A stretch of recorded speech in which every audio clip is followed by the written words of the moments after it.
No hay político muerto. Ellos estaban de parranda.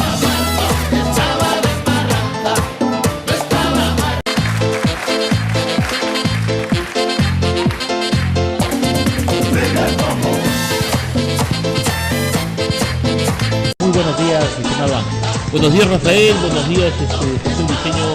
Estás en los controles. Estamos, en este día bastante con un sol esplendoroso, un clima bastante agradable, no está haciendo mucho calor y sobre todo el cielo que se ve bastante iluminado. Y acá que tenemos al frente, Rafael, desde nuestra ventana se ve una hermosa vista del Cerro San Cristóbal, en donde vemos flamear justamente la bandera peruana. Como vemos resumidos tantos años de historia en ese Cerro San Cristóbal, ¿no? Así es, en efecto, este cerro que fuera justamente edificado, pues una cruz, si bien es cierto no es muy grande, pero es una cruz bastante significativa que fue hecha por los españoles, e incluso hay algunas historias, Rafael, de que en el interior del cerro se habrían hecho una serie de cavernas, y esto en busca, según dicen algunos historiadores y algunos personajes que viven en la zona y que tienen muchos años ahí, es que habían hecho estas cavernas en busca de algunos tesoros que los incas hayan escondido cuando hubo justamente la invasión de los españoles. Y bueno, desde ahí a la fecha hemos visto que también hace unos años anteriores cómo se han hundido algunas viviendas y han dejado en evidencia algunos huecos, algunas cavernas que tienen alguna cierta distancia, y esto confirmaría pues justamente lo que se especulaba y lo que se hablaba de estas cavernas que eran para búsqueda de tesoros incas. Esto es muy importante, dejar esta estampa desde este espacio de Agenda Nacional, donde revaloramos lo nuestro, revaloramos nuestra historia. Ricardo Palma tuvo alusiones al Cerro San Cristóbal. ¿Cuántas veces hemos visto las acuarelas de Pancho Fierro y ya se describía una Lima y ahí el Cerro San Cristóbal? Y también hay algo interesante, ¿no? Porque desde Taurichusco, que fue el último cacique de Lima, ¿no? Y se tenía esta presencia del cerro durante miles y miles de años, y hoy lo tenemos en el siglo XXI. Realmente hoy, con esta vista que tenemos, nos resume pues la historia y nos resume también el significado de todas las generaciones que han empezado y han visto a esta cumbre. Así es, y desde arriba, desde la cumbre, se puede ver prácticamente todo Lima, en el cual pues se ve todo el esplendor de la Plaza de Armas, el Palacio de Gobierno, que fue edificado justamente sobre los cimientos del palacio del último cacique, que era Taurichusco, al cual tú has mencionado, y en el pasaje Santa Rosa, al costado de el Palacio Municipal, entre el Palacio Municipal y el Club La Unión, se ha erigido pues una inmensa piedra que ha sido traído de un tramo del río Rímac en la parte de la serranía, y el cual se ha colocado pues en este pasaje Santa Rosa en homenaje justamente a Taurichusco, ¿no? El último cacique de Lima. Y como decíamos, desde la cumbre del Cerro San Cristóbal pues se ve todo este Palacio de Gobierno, se ve la catedral, la municipalidad, el primer puerto. Exactamente. Y esto un poco desde allá, como para poder decir, Rafael, en Palacio de Gobierno, que ahorita justamente hay una disputa entre dos candidatos para ser pues inquilino de la casa de Pizarro, ¿no? En el cual pues hoy día vamos a analizar justamente el acontecer nacional y sobre todo estas circunstancias, esta coyuntura que se está viviendo entre PPK y Keiko Fujimori, ¿no? Hay muchos entredichos, hay muchas cosas, hay personajes nuevos que han aparecido, ¿no? O han reaparecido, porque anteriormente también estuvieron en anteriores gobiernos, especialmente en el de Alejandro Toledo, y otra vuelta empiezan a pretender tener más protagonismo, y con algunas propuestas que justamente vamos a analizar el día de hoy. Ahora, hablando justamente de este Cerro San Cristóbal, que ha sido motivo de inspiración de muchos literatos, efectivamente, se divisa toda la ciudad. ¿Cuántas veces en almanaques, en postales, hoy a través de la web, la vista de Lima en todo el mundo, se aprecia pues este Cerro San Cristóbal? Y hablando de Palacio, hemos visto unos gallinazos muy cerca, encima del Palacio. Parece que hay un hedor un poquito desagradable, que o de repente hay, como dice, algo que se está pudriendo, y los gallinazos están rodando por ahí. Claro, hemos contado justo hace un momento de acá desde el edificio de la Federación de Periodistas del Perú también, que es una atalaya, se ve todo y hemos contado cerca de 8 gallinazos, 4 hacia el norte, 4 hacia el sur, pero sobre Palacio. Así es. ¿Y no será esto que hay un escándalo más con Nadine Heredia? Porque Carolina Trivelli era jefa de misión en una visita que se realizó a Brasil. Dilma Rousseff hizo la visita. Carolina Trivelli era la jefe de misión, fue Nadine Heredia, pero en las reuniones con ministros importantes de Brasil y con la propia presidenta Dilma Rousseff, no aparece en la foto Carolina Trivelli, sino Nadine Heredia. Este sería otro caso de usurpación. Y de ser así, que la Fiscalía no espere tanto. Entonces, esto es una situación que habla mal de Palacio de Gobierno y de cómo se ha maltratado a la figura presidencial y también la institución de los ministros de Estado. Así es, este paseo rasante de estas aves de rapiña podrían ser de repente un augurio de lo que podría venirse en el futuro, y que esperemos pues de que este caso de que lo que han dicho algunos políticos, que habría sido usurpación de funciones, porque el presidente, para que delegue su representación a algún acto oficial, lo tiene que hacer mediante una resolución, ya sea encargándole al vicepresidente de la República o a algún ministro para que vaya a representarlo. En este caso no sabemos realmente si ha habido una resolución al respecto, y si es que lo ha habido, estaría también cometiéndose una irregularidad, porque la señora Nadine Heredia no es ninguna funcionaria del gobierno, y ella además así es la presidenta de un partido político. Entonces, en este aspecto habría pues dos digamos, infracciones. Por un lado, la de Nadine Heredia por la usurpación de funciones, y por otro lado, la del presidente de la República de haber delegado las funciones, su representación, a un personaje que no tiene absolutamente nada que ver con el gobierno, porque no era ni funcionaria pública ni tampoco embajadora para poder representar en un acto público y en un acto oficial al presidente de la República. Ahora, esto el público tiene que tener en cuenta que la prensa no se la agarra con Palacio. Muchas veces el presidente de la República ha salido agresivamente y frente a los medios ha cuestionado la labor de la prensa, incluso ha apelado el presidente a la supuesta confidencialidad en el caso de las agendas, a su vida privada, a respetar a su esposa, pero este caso no lo hemos inventado. Esto sale a la luz y el día domingo en un programa dominical se ponen los reflectores, y evidentemente hoy lo que está demostrándose es las contradicciones entre el presidente con su versión,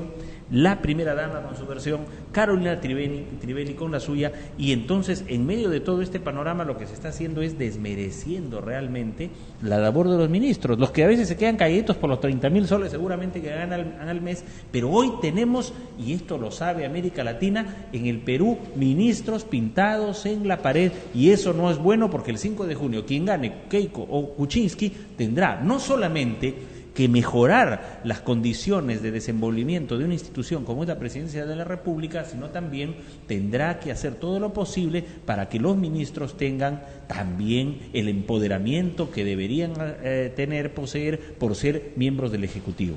Así es, el cargo de ministro de Estado es una responsabilidad, es el que lleva justamente la conducción y las políticas establecidas desde el gobierno en la cartera correspondiente, y el ministro es el responsable político de lo que pueda suceder. El presidente de la República, al presidente no se le puede hacer un juicio mientras esté ejerciendo la presidencia de la República. Por eso es que los ministros asumen absolutamente toda esa responsabilidad, y le compete a ellos justamente llevar a cabo la ejecución pues de los planes programáticos establecidos en el gobierno. Y para eso ellos tienen que salir oficialmente a comunicar no solamente a la prensa, sino a través de la prensa a toda la ciudadanía en general de los avances que están haciendo justamente en este tipo de trabajo que se realiza a través de las diferentes carteras y de las representaciones de los ministros, ¿no? Ahora, Ángel, en esta primera noticia, donde aparece una primera dama que va en visita oficial a Brasil, pero que sustituye y habría usurpado no solo las funciones del presidente de la República, sino de la jefa de misión, que era Carolina Trivelli, ministra entonces de Desarrollo Social e Inclusión Social, pues Lo que tenemos que ver es otro ángulo adicional, Brasil.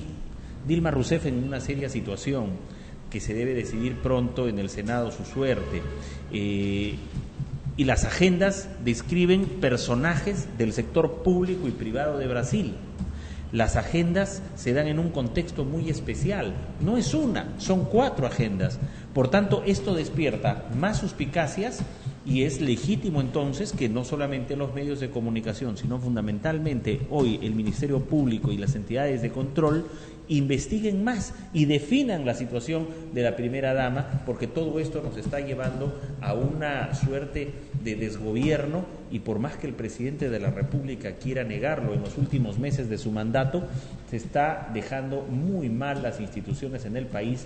Y por cierto, como ciudadanos nos da mucha pena, mucha lástima que a estos extremos se esté llegando. Hay agendas de por medio, Nadine Heredia en Brasil, Dilma Rousseff por otro lado, personajes del sector público y privado en las agendas, y encima este escándalo de una supuesta usurpación de funciones. Permíteme insistir un poco, Rafael, en este tema de Nadine Heredia, en la representación, en la supuesta representación que haya tenido a nombre del presidente de la República. Él dice que ella ha ido en su representación, pero el presidente de la República representa a la nación.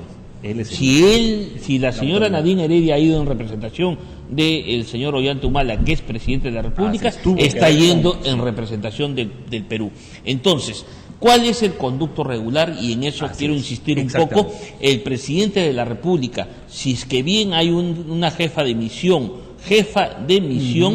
entonces que le correspondía ser la que comande justamente este encuentro y todas estas ceremonias oficiales, es la que tuvo que haber estado sentada frente a Dilma Rousseff y no la señora Nadine Heredia, para que la señora Nadine Heredia, por más dama de la nación que sea, vaya en representación del país o en representación del presidente de la República, que es lo mismo, tendría que haber sido nombrada embajadora y puntualmente haberle establecido sus funciones para este caso. En ese sentido, creo que no ha habido este hecho, no ha habido este trámite documentario regular que debió haberse hecho, y creo que es la Fiscalía o el Congreso de la República el que tendría que establecer justamente un proceso de investigación para poder determinar las responsabilidades. El presidente de la República, en este caso, no tiene de repente una responsabilidad política, pero sí moral. Exacto. Entonces, ya que los responsables son los ministros. Así es. Entonces, y el hecho de la señora Nadine Heredia de haber aceptado y de haber avasallado a una jefa de misión en su representación es lo que se tiene que investigar y sobre todo sancionar. El día de ayer estuvimos conversando justamente, antes de ayer, ¿no? Con Fernando Calle, y él hablaba justamente que para combatir la corrupción no se necesita hacer muchos actos o muchas legislaciones para endurecer las penas, sino lo que se tenía que trabajar era para que no exista la impunidad. Y en ese caso, y en ese sentido, nosotros respaldamos esa posición que toma Fernando Calle y vamos a empujar justamente ese proyecto para que la impunidad no campee en el país. Así es, y refería también el doctor Fernando Calle, ex magistrado del Tribunal Constitucional, en una carta que él ha enviado a Ollanta Humala, carta notarial, y que justo nosotros estuvimos antes de ayer con él, y horas después Palacio de Gobierno le contesta. En horas de la tarde. Así es. Y le contesta y le dice que han tomado las previsiones, van a ir por los conductos correspondientes y dando, y ha sido derivado a la PCM justamente al área correspondiente, ¿no? Así es. Entonces eso significa le recomienda en la carta le recomiendan a Fernando Calle que él le haga el seguimiento al documento. Así es, y que esto va por los conductos ya establecidos. Correcto. Eso es interesante, porque refería también el doctor Calle que Caracol, este personaje, Gerson Galvez, capturado, un hombre con muchos vínculos con el narcotráfico a través de los audios que se acaban de demostrar, y en instancia judicial seguramente se corroborará así, y que está acusado de generar una serie de situaciones de delincuencia común y organizada, pues dijo, ¿no? yo he pagado a fiscales, he pagado a jueces, he pagado a policías para salir. Y todos están tranquilos en el Poder Judicial, en el Ministerio Público y en la policía. Eso no puede seguir. La impunidad tiene que combatirse. Y en este caso, si es que desde la cabeza comienza a podrirse todo, alguien decía algo se pudre en París, ahora estábamos refiriendo a algo, de repente se pudre en Palacio, ¿qué está ocurriendo? De repente ese pudredumbre ha salpicado a Palacio de Gobierno, a la Plaza de Armas, que y justamente los gallinazos están que sobrevuelan. Sobrevuelan. Entonces, ¿qué sucede acá? Se da en una circunstancia en que la prensa no ha inventado nada de esto, está tomando registro notarial de los hechos. Aún menos de una semana en que se denunciara también que Ollantaytamala sube un helicóptero y había un segundo helicóptero y vuelan Machu Picchu. Así es. Entonces, ¿qué está pasando con la Secretaría de Palacio de Gobierno? ¿Qué está pasando con los asesores del presidente de la República? ¿Qué está pasando con el Ministerio de Relaciones Exteriores, la Cancillería, otrora institución con mucha fuerza? Torre Tagle era respetada en América Latina por su firmeza, profesionalismo. ¿Qué? ¿No le asesoran al presidente de la República correctamente? Porque Nadine Heredia va a Brasil y se reúne con Amorín, que es ministro de Defensa. Por ahí dice una versión, no, con Dilma Rousseff estaban hablando de los niños y cómo es la ayuda social a los niños. ¿Y qué hacía ella, Nadine Heredia, reuniéndose con el ministro de Defensa, cuando hay cosas de Estado donde ha habido compra de aviones Tucano y otros?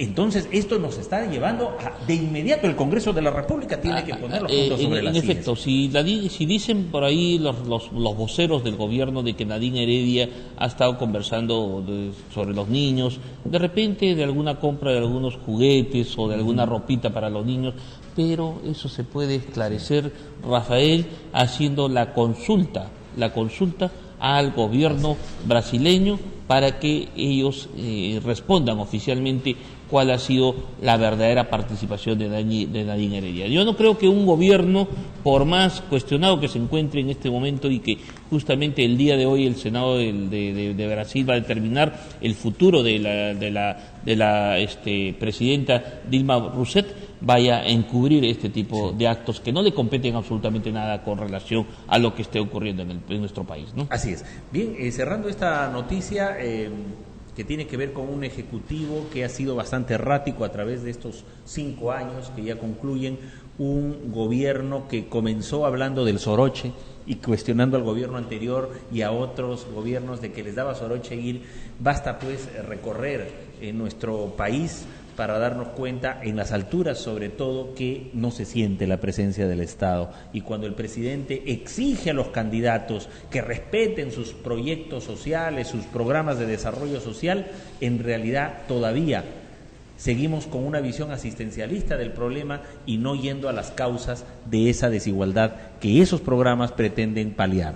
Así es, así como se habló al comienzo del gobierno de un soroche que se decía, pero también existe la otra contraparte, que pues no es el mal de alturas, sino que es al momento de sumergirse en las aguas profundas, empieza la descompresión pues de la sangre. Entonces, eso también podría ocurrir, ¿no? Y tú has tocado anteriormente un tema que prácticamente viene a ser 2 temas en general, que el día de hoy lo vamos a analizar con el tema de Caracol, que es el tema de la delincuencia, de la impunidad y sobre todo también de las funciones que tienen que cumplir la policía con respecto a la seguridad ciudadana y que muchas veces están más cuidando pues los penales y que eso de repente podría ser derivado a una función del ejército y de que estas cárceles doradas desaparezcan y construir cárceles mucho más alejados de la ciudad, donde esté pues completamente resguardado por militares y que de repente ahí se pueda hacer una base militar para que justamente estos personajes no tengan acceso a los teléfonos, no tengan acceso como lo se ocurre, ¿no?, en el caso de Caracol, que anteriormente cuando estaba preso era preso el Taita, y ahora que se encuentra en la base naval, ¿quién es el Taita? Con eso volvemos. El Taita más parece que podría ser o Vladimiro o Abimael. Así es. Volvemos con eso y mucho más en Agenda Nacional.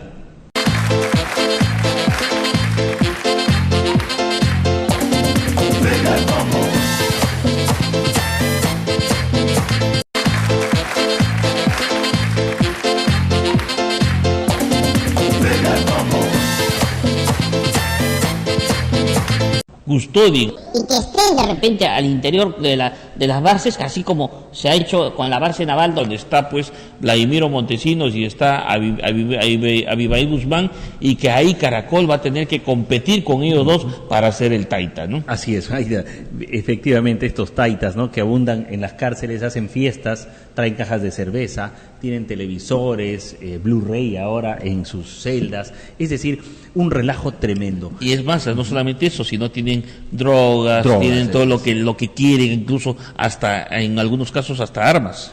Y cuando se pensó en 2011 que Ollanta Humala iba a llegar con energía, con ese aplomo que da el ser un oficial en situación de retiro, en el caso de Humala, del ejército peruano, nada de eso se ha visto en la realidad.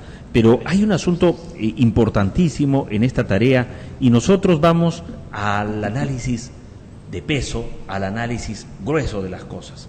No puede haber una reforma real en el sistema de seguridad ciudadana mientras no se complemente esto con el desarrollo de una infraestructura penal, penitenciaria, como indicas, con cárceles fuera de la ciudad.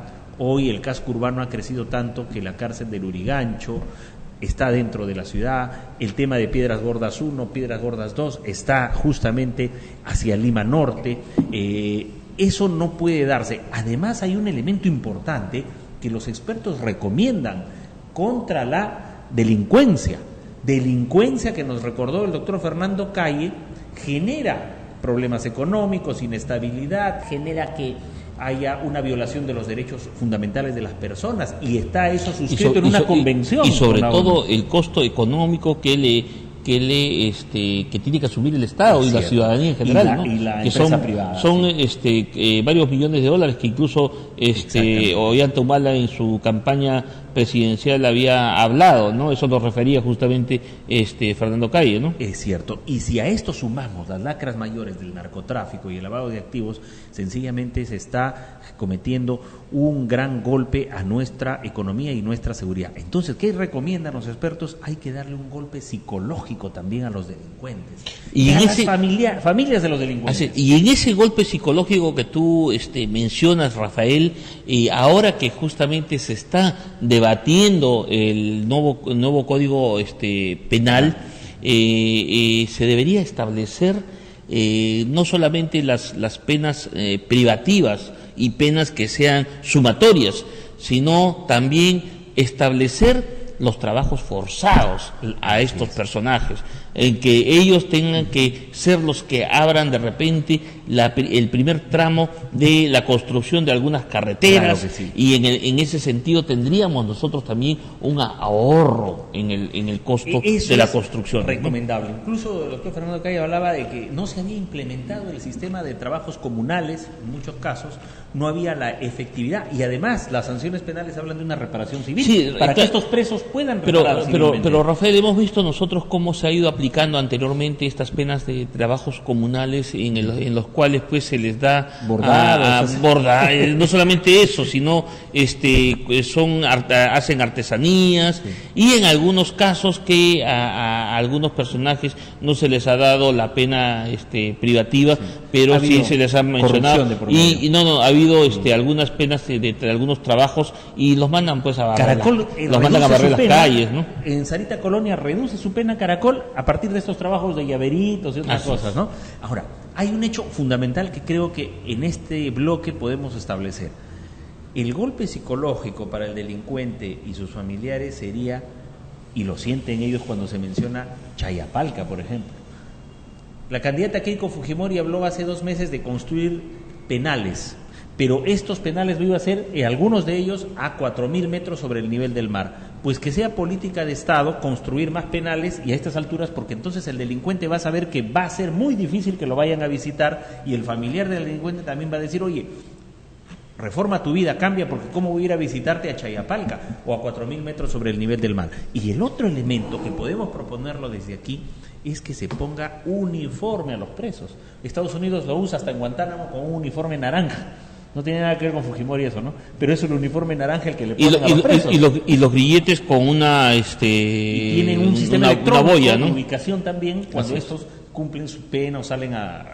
Pero hay algo que mencionó Rafael Fernando Calle y que era para también darle el golpe psicológico a la familia, era la repatriación de los bienes que hayan derivado a otros países para el caso de corrupción, ¿no? Entonces, estos bienes que Fernando Calle planteaba de que estén donde estén, tengan que regresar al país de origen, ¿no? Claro. Ahora, en medio de este debate se han dado 3 muertes de jóvenes en las últimas 72 horas. Conversábamos con José Briceño hace unos minutos al respecto. Muere una chica baleada cerca a San Marcos y anoche en San Borja, llegando de estudiar con su enamorada, el chico de 18 años, de 19. es pues asaltado. Él sale a defender a su enamorada y este jovencito que estudia, que es una persona de familia, es correcto, llegando a su casa y le disparan. Le pegan un balazo en la cabeza, ¿no? ¿No? Entonces, ¿quién repara a esa familia que queda destrozada psicológicamente, emocionalmente? Es un ¿no? terrorismo urbano que vivimos ya con esta delincuencia, entonces debemos tener ya conciencia de que hay que aplicar medidas drásticas. Y en esa coyuntura, Pedro Pablo Kuczynski y Keiko presentan a sus personajes y ha hecho un jale Fuerza Popular, este partido de Keiko Fujimori, en la persona del general Policía Nacional, el director de la policía, Pérez Rocha. Bueno, hay que recordar que Pérez Rocha ya estuvo más de 3 años trabajando para el gobierno de Humala como secretario general de la Comisión Nacional de Seguridad Ciudadana, CONASEC. Por tanto, él ha estado en el timón. Y ahora, ¿de qué nos va a hablar? Estuvo también, recordamos, Rafael, en el gobierno de Alejandro Toledo, ¿no? Así es. Si más no me equivoco, fue, creo que comandante general de la policía y llegó a ser ministro, si no me equivoco. Ay, no recuerdo. No. Fue director llegó. de la policía. Fue director de la policía. Hasta ese cargo llegó en el gobierno de Toledo. Toledista, claro. ¿no? Entonces, en este caso, como tú lo has mencionado, también ha estado pues en el gobierno de Ollanta Humala y el día de hoy en la mañana, cuando lo entrevistaban, justamente le hacían acordar de que el presidente de la República había ofrecido ponerse pues al frente de la lucha contra la delincuencia y la inseguridad ciudadana. Y en ese sentido le hacía referencia de que Ollanta pues no había tenido mayor participación y en cierta forma Pérez Rocha confirmó de que había participado en 4 reuniones Ollanta Humala y después por sus obligaciones presidenciales ya había no una asistió. Reunión al mes, tenía que ver Así con es. CONASEC, y donde debían participar los titulares. Y es donde justamente donde públicos. se establecen pues las estrategias para la lucha contra la delincuencia, ¿no? Y este trabajo es un trabajo articulado no solamente del CONASEP, sino también a través de los gobiernos regionales y de los gobiernos municipales, ¿no? En ese sentido, lamentablemente, al parecer, porque decimos al parecer porque no se ve absolutamente nada de los avances de este trabajo, no ha habido, como se dice, productos positivos. Sí, y en este contexto, adicionalmente al jale de Pérez Rocha, Fuerza Popular, Keiko Fujimori habla de la participación de los reservistas en la seguridad ciudadana, es decir, sacar a los licenciados para que también ocupen, pero el cómo. Ellos prometen y prometen porque quieren votos para el 5 de junio, pero ¿cómo implementar esas medidas? Pero, Rafael, sacar a los reservistas, ¿bajo qué función? Recordemos que actualmente las municipalidades tienen el serenazgo que mal que bien, pero tienen al menos una cierta preparación, de repente de algunas semanas o un par de meses, pero tienen alguna preparación en el manejo justamente y en el trato con los civiles, ¿no? Entonces, en este campo, los serenazgos no tienen mayor campo de acción, puesto que cuando hay algunos incidentes necesitan obligatoriamente la presencia de un efectivo policial y que esté sobre todo de servicio, porque generalmente los policías que están acompañando al serenazgo, en la gran mayoría están fuera de su horario de servicio y estando fuera de su horario de servicio también no tienen mayor capacidad, digamos, de acción para realizar realmente una detención efectiva. En este tema de la inseguridad ciudadana se necesita, lo vimos hace unas semanas atrás, un fondo especial con inversiones en el tema penitenciario, en el tema del Ministerio del Interior y en los juzgados y fiscalías. Hay una deficiencia muy grande y el delincuente, sobre todo del crimen organizado, se vale de eso, de que cometen un delito y no existe toda la implementación ni la infraestructura necesaria, comenzando por la comisaría del distrito, del lugar, de la zona, y con los módulos del Poder Judicial y de la Fiscalía, que tienen que estar también con máquinas, computadoras, con papel, con teléfonos, con celulares. Es decir, se necesita todo un aparato para hacerle frente a la delincuencia. Por eso es que la delincuencia va ampliándose y va creciendo, y esa delincuencia hoy está llevándose en una lista enorme a víctimas fatales, y esas víctimas son jóvenes y son los hijos de bien de nuestra sociedad, de nuestro país, porque nadie en su sano juicio pues puede estar tranquilo cuando vemos que estudiantes, trabajadores, gente correcta es asesinada en las calles vilmente por unos cuantos soles, por un reloj, un celular o por una billetera, y eso tiene que frenarse. Es lamentable que en menos de una semana hayamos tenido 2 víctimas y que hayan sido jóvenes, ¿no? Jóvenes que tenían todo un futuro por delante, y sobre todo que ha dejado a unas familias completamente desoladas por la pérdida de sus seres queridos, ¿no? Y sobre todo de, como repetimos, de gente tan joven, que pierda la vida de esta forma, ¿no? No es justo, y exigimos nosotros que las penas a este tipo de lacras que existe en la sociedad sea completamente más dura, y sobre todo que se aplique las penas sumatorias y que no exista, como lo que hasta el momento está habiendo, que solamente puedan llegar a una máxima pena de 35 años, ¿no?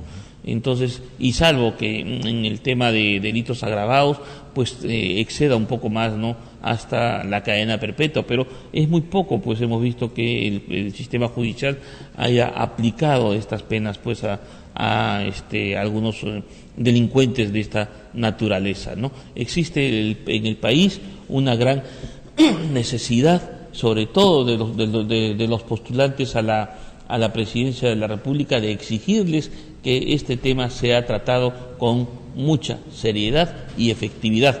Pero vemos pues que hay una cierta desesperación por parte del fujimorismo de pretender jalar votos con este tema de la seguridad ciudadana, y está jalando pues una serie de personajes, está esgrimiendo algunos argumentos un poco a veces jalados de los cabellos. Hemos visto cómo han anunciado el retorno del 24x24. El general Pérez Rocha ha manifestado hoy día en la mañana de que este retorno del 24x24 va a ser como máximo hasta el 31 de diciembre del 2017.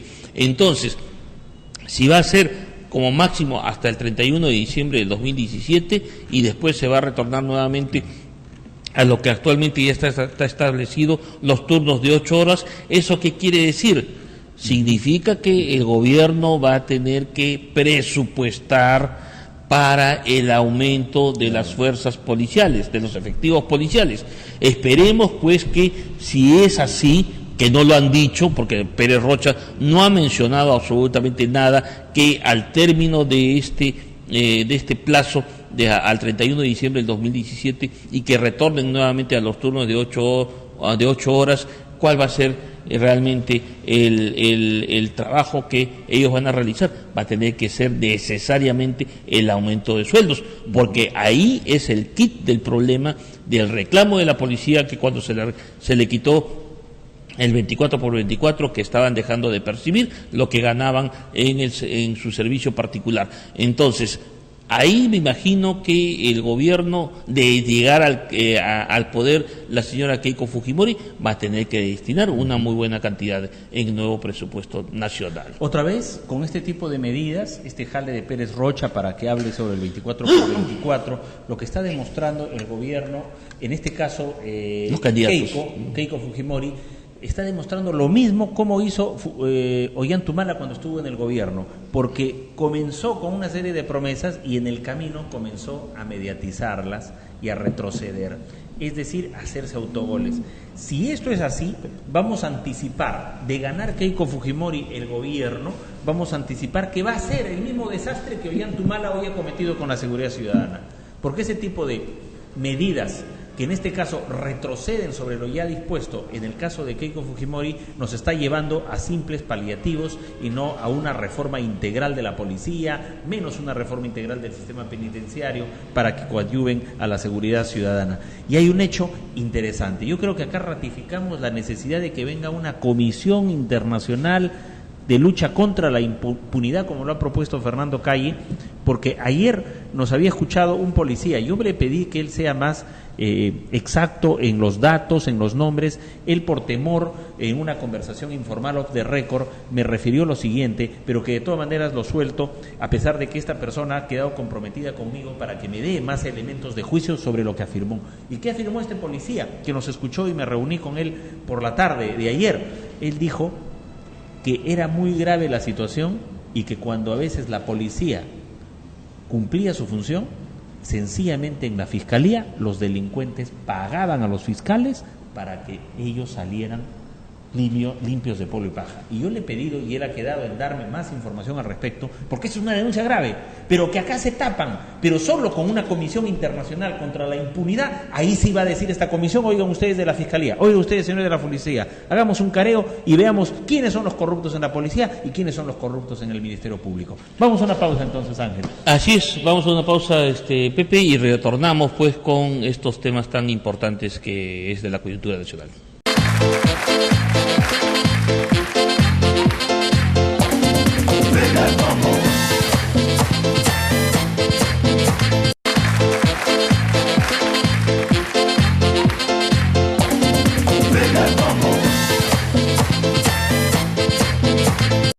Regresamos a nuestro último bloque, la agenda nacional, que se transmite a través de radiofpp.com. Ahora sí, con el audio, todo ok. Estamos entonces, amigos, llegando a este análisis. Habíamos sido muy enfáticos, quizás haciendo un cuadro sinóptico de lo que nosotros apreciamos respecto a la inseguridad ciudadana. Es la necesidad de construir cárceles fuera de la ciudad. Número 2, que se ponga uniforme a los presos. Número 3, que haya una real transformación de la Policía Nacional, del Ministerio Público, Poder Judicial y del Instituto Nacional Penitenciario. Y esto pasa también por un sinceramiento en los sueldos. Por ejemplo, en el personal del INPE. ¿Por qué permanentemente se detecta casos de corrupción en el personal del INPE? Sencillamente porque no ganan lo que deben ganar. ¿Cómo queremos que haya cárceles seguras si es que funcionarios, personal administrativo, personal de apoyo, los que participan en el cuidado de las prisiones son personas que ganan 1.500 soles, 1.800 soles al mes? Por tanto, en las cárceles sucede que siguen ingresando droga, siguen ingresando celulares, y este gobierno ha tenido un fracaso rotundo, porque habló de bloquear las llamadas telefónicas en las cárceles y la empresa estaba reclamando que hasta ahora no implementaban las condiciones para que ese bloqueo sea efectivo. Es decir, nosotros tenemos que acá denunciar claramente la irresponsabilidad de los que deben pilotear la de seguridad ciudadana, como Pérez Rocha, que en su momento estuvo 3 años al frente con ASEC y hoy se recicla en el fujimorismo.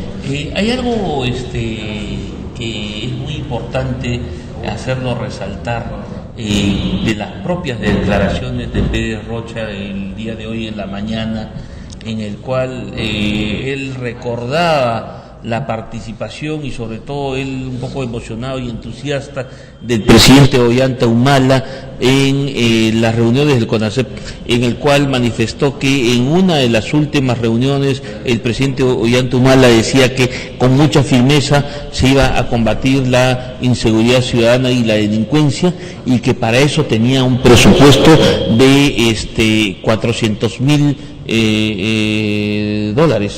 y que dijeron: acá está el dinero, ¿quién lo necesita? que esas fueron las palabras de Pérez Rocha. Y por ahí salió el que actualmente es el ministro del Interior, Pérez Guadalupe, que era jefe del INPE, y él dijo, yo necesito 231.000, y se lo dieron, y el resto fue destinado a la Policía Nacional, y que esos 231.000 que había solicitado Pérez Guadalupe era justamente para comprar los equipos para bloquear los celulares en los penales. Pero sin embargo vemos que en la actualidad los penales siguen siendo prácticamente tierra de nadie, ¿no? No solamente tierra de nadie, sino es donde justamente se organizan los principales asaltos, los principales secuestros y las principales extorsiones que se realizan a los empresarios. Entonces, ¿qué se ha hecho al respecto? Si con las llamadas actualmente por celular se dan las directivas, las indicaciones a los delincuentes que están en la calle, mientras los cerebros están presos en las cárceles, ¿no? Así es. Los hechos están ahí, 2 jóvenes muertos en las últimas 72 horas, estudiantes, ambos. ¿Y qué hace el gobierno? ¿Qué dice? Vamos a la idea del gobierno, ¿no? El gobierno, ¿qué dice? Pérez Guadalupe, cuando capturaron Caracol, salió, dijo, miren, hemos capturado, este es un logro del gobierno, pero esto se da en un contexto donde la ciudadanía está en indefensión, y sobre todo ellos lo hacen de manera calculada, en algunos casos mediáticos, como el de Caracol, capturarlo. Incluso el presidente, una semana antes de que lo capturen, dijo, vamos a tener una noticia muy buena, porque ya lo estaban sitiando, estaban rodeando a Caracol, que salió de Ecuador rumbo a Colombia, y ahí fue capturado por la policía colombiana en coordinación con la policía ecuatoriana y peruana. Pero esto se da en un contexto donde esta noticia sirve para distraer, en virtud de lo que piensa el Ejecutivo, distraer a la opinión pública de casos políticos de escándalo como el del helicóptero y como el de la señora Nadine cuando fue a Brasil. Entonces, aquí hay que decir al ministro Pérez Guadalupe lo siguiente: es verdad, usted sale con mucho énfasis y dice, un momentito, el gobierno está haciendo todo, miren, lo hemos capturado a Caracola, miren cómo estamos, lo bien que estamos, pero eso también tiene un cálculo mediático, porque capturan a Caracol para distraer la situación de lo que ocurre en Palacio de Gobierno y sus errores, hierros o posibles usurpaciones que se cometen en el seno del Ejecutivo. Así es, y vemos también cómo un Ollanta Humala está más preocupado que por dirigir los destinos de la nación, está más preocupado por atacar principalmente a la candidata Keiko Fujimori, y un poco esto también transgrediendo su neutralidad que la ley le exige al primer mandatario, ¿no? Entonces, no estamos con esto defendiendo para nada a la señora Keiko, pero creo que sí hay una cuestión que se tiene que poner en claro, y que el presidente de la República debe mantenerse al margen y no pretender pues distorsionar el espectro electoral que en este momento se está desarrollando. Para eso ambos candidatos tienen sus equipos, y son los equipos los que se tienen que confrontar, así como ya lo van a hacer en pocos días en Cusco, y también está por establecerse, aunque Keiko Fujimori no quiere ir a Arequipa, y Yanila Osorio, la gobernadora regional, ha manifestado también el día de ayer de que Keiko Fujimori la está tomando a ella como excusa para no ir al debate a Arequipa. Así es. Este es nuestro último tema. ¿Quién se corre? ¿Quién quiere debatir? No tanto, Rafael, porque acabo de recibir una llamada. Está en breves minutos llegando el alcalde de Ascope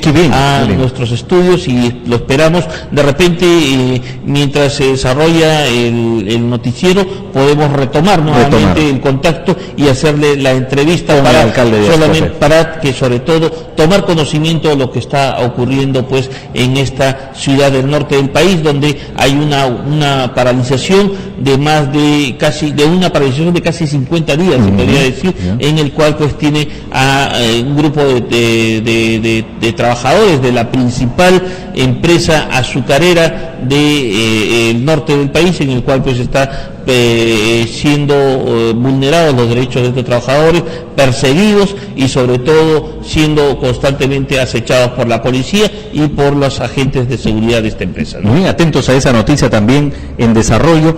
Y lo que mencionabas, ¿no?, respecto del debate, efectivamente, hay casi una mala costumbre de los candidatos a la presidencia y en general de los políticos peruanos a revivir el debate en época electoral, cuando otras sociedades, otros países tienen 4 o 5 debates entre candidatos presidenciales. Nosotros, por ejemplo, a veces, como hemos visto en la primera vuelta, básicamente se ha desarrollado el escenario del Jurado Nacional de Elecciones. Y ahora el jurado nos está señalando para el Cusco, en este domingo que viene, el debate técnico, y que constaría de 5 bloques programáticos, ¿no? Un bloque de economía, otro de desarrollo social, otro reforma del Estado y descentralización, seguridad ciudadana, y el último es el debate, digamos, libre, el mensaje final que dan los, en este caso, los grupos técnicos, los equipos técnicos.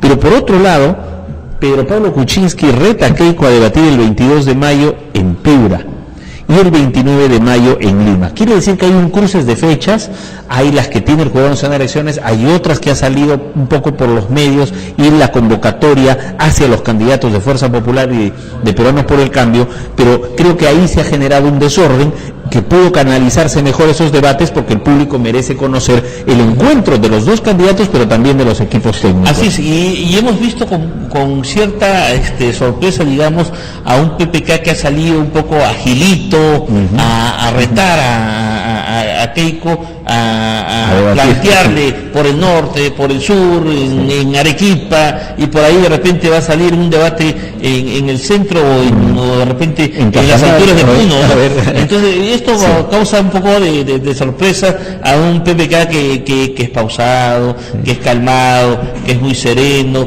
y que a su vez también es jocoso, ¿no? Entonces él de repente ya ha ensayado algunos tips y justamente pretende salir en estos debates y sus equipos también con estas posturas un poco que de repente podrían desestabilizarla a Keiko Fujimori, que es un poco más seria, que es muy dura para la sonrisa, a diferencia del PPK que suelta sus carcajadas. Claro. Ahora, ¿a quién le conviene más el debate en estas circunstancias? No, definitivamente que a PPK. Y es por eso que Keiko está rehuyendo, ¿no? Bien, un poco están jugando a las escondidas. Exactamente, ¿no? Porque tiene mucho más que perder, pero también tiene mucho que perder el no aceptarlo. Ahora, estos minutos nos dan pie también, ya que hablamos de estos dos candidatos, para ver cómo están trabajando sus equipos de campaña.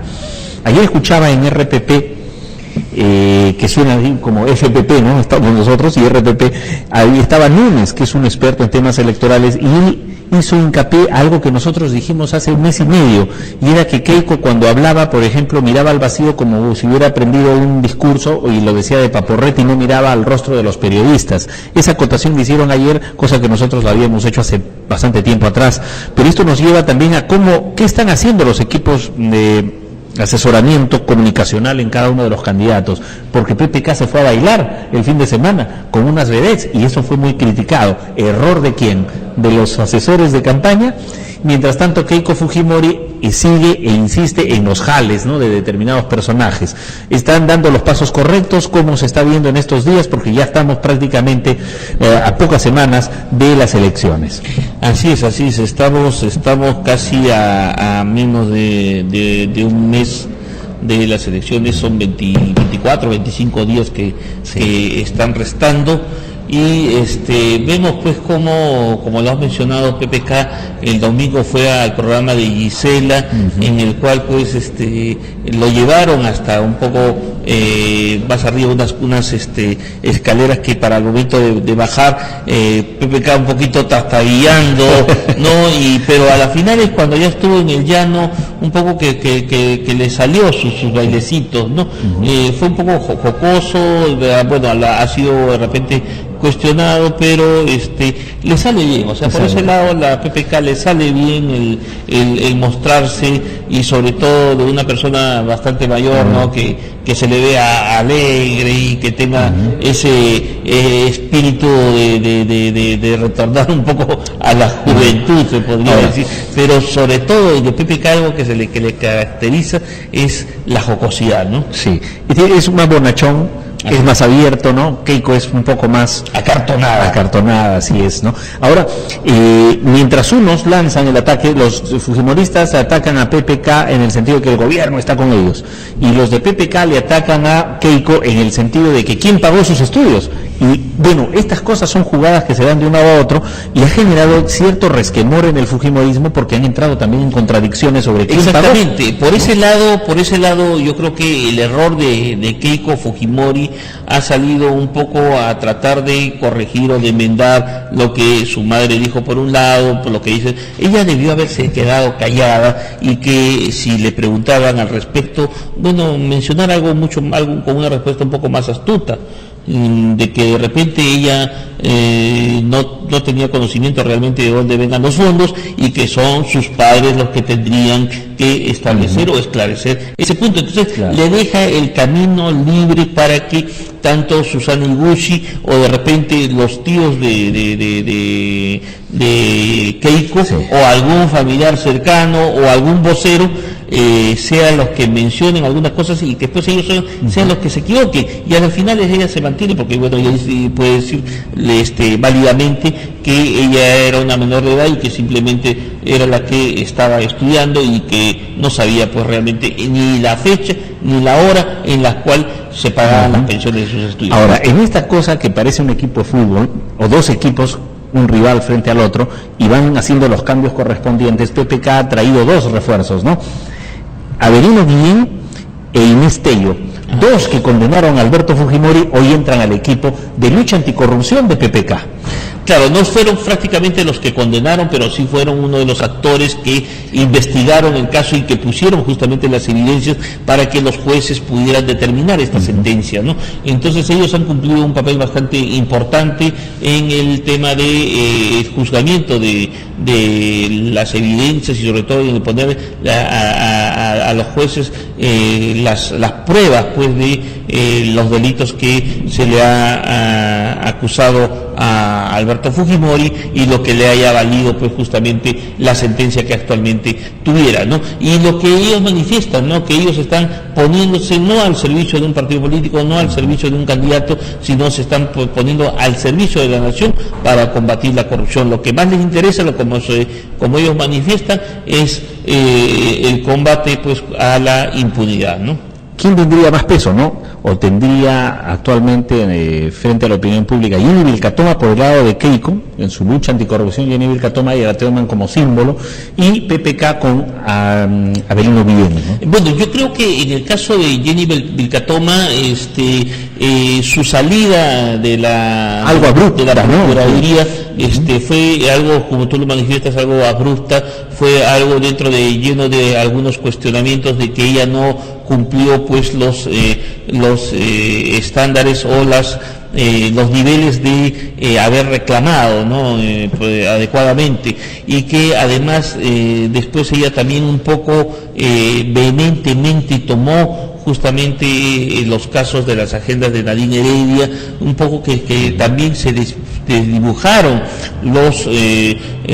las investigaciones que ella había realizado, porque ella debió haberlo mantenido de repente con un poco más de sobriedad el tema, como sí lo manejó Avelino Guillén en su momento, ¿no? Y además el aplomo que tiene Avelino Guillén contra o versus Nelly Vilcatoma, que es mucho más emocional, ¿no? Correcto. El tiempo prácticamente nos ha ganado, ¿verdad, Ángel? Pero ya habrá oportunidad también de analizar en las siguientes ediciones cómo quedará el ejército, la Fuerza Armada, después que se vaya Ollanta. Quienes quedan en puestos claves, será ocasión para verlo con más detenimiento. Así es para al parecer pues el poder en las Fuerzas Armadas, principalmente en el Ejército, está pues en manos de la promoción del actual presidente Ollanta Humala. A ellos que prácticamente les han abierto el camino, dándoles pues pasándolos al retiro, a los que verdaderamente les correspondía pues ascender y ocupar actualmente los más altos comandos del Ejército correcto y que con el pase al retiro pues les quedó prácticamente libre a esta promoción y que son los que actualmente tienen prácticamente el manejo y el comando de las diferentes regiones en el país. Muy bien, muchas gracias por su atención, amigas y amigos. Síganos a través de las redes sociales también. Este es su programa Agenda Nacional y nos reencontraremos mañana a las 11. Muchas gracias, y con ustedes Rafael Romero, Ángel Sánchez, y en los controles José Briceño, y con la compañía de nuestro amigo el pibe Guevara.